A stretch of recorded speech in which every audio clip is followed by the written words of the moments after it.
This video will feature tablature for the three dominant guitar parts of the song. The main riff played on a clean or an acoustic guitar will begin the video, followed by the chorus line, and will close out with the main guitar solo.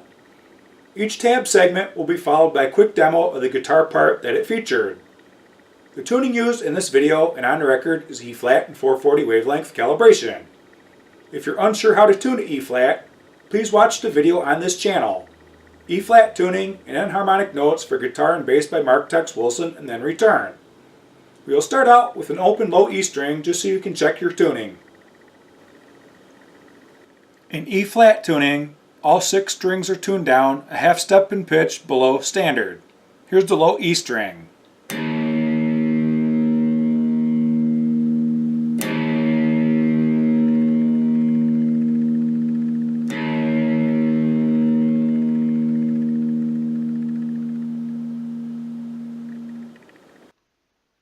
The main riff is a 2-measure long pattern that gets played during the intro, verses, solo, and bridges of the song. Notice the repeat sign at the beginning of the first measure and at the ending of the second measure. The number of times the riff is repeated varies during the song. If more time is needed to study this notation, just use the pause button. A full lesson will appear at 5 minutes and 32 seconds in my Blood and Roses video on this channel, which covers the main riff. 1, 2, 3, 4, 1, 2 and 3, 4 and 1, 2 and 3 and 4 and 1, 2 and 3, 4 and 1, 2 and 3 and 4 and 1, 2 and 3, 4 and 1, 2 and 3 and 4 and 1, 2 and 3, 4 and 1, 2 and 3 and 4 and. Although this looks like only 3 measures, the chorus line is actually 6 measures long. Notice the repeat sign at the end of the second measure. Also notice the bar above it that is labeled with a 1 and a 2. This second measure is actually the first and second endings. The repeat sign sends you back to the beginning of the first measure to start all over again. After the first measure is played for a third time, skip directly to the third ending on that last pass through to finish up the chorus line. A full lesson will appear to begin my Blood and Roses video, which covers the chorus. 1, 2, 3, 4, 1 and 2 and 3 and 4 and 1 and 2 and 3 and 4 and 1 and 2 and 3 and 4 and 1 and 2 and 3 and 4 and 1 and 2 and 3 and 4 and. The main solo is actually 20 measures long. These are the first 8. I was forced to learn and tab this out by ear. For the most part, it's pretty accurate with the exception of the 4th measure.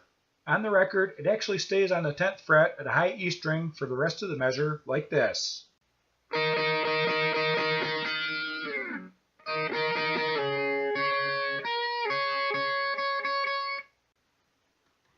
That was the first 4 measures of the solo.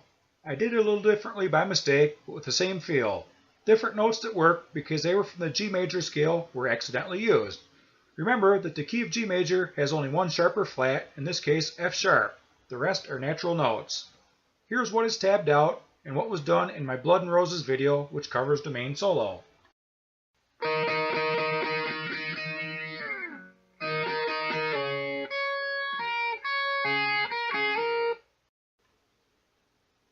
These are measures 9 through 16. The solo becomes more like a rhythm part during this middle segment of the solo, while the bass plays a really cool riff pattern along to it. And the first 4 measures seen here are the end of the main solo. There may be one too many power chords tabbed out to start this ending, but it was so close it was left alone to reflect what was done in my Blood and Roses video that covered the main solo. The last 2 measures are where the guitar sustains out while the bass plays the main riff unaccompanied.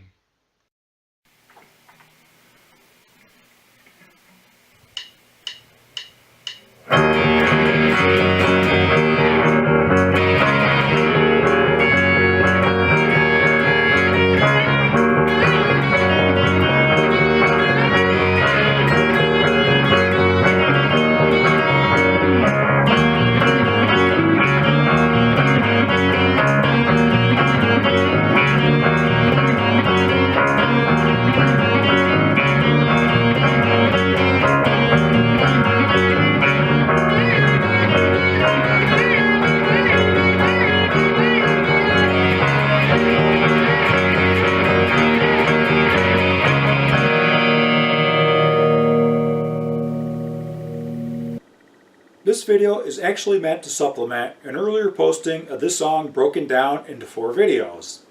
These detail all the string parts that appear in the main solo, main riff, and choruses of the song and highlight how the individual parts work together. The tabs weren't included in these earlier videos.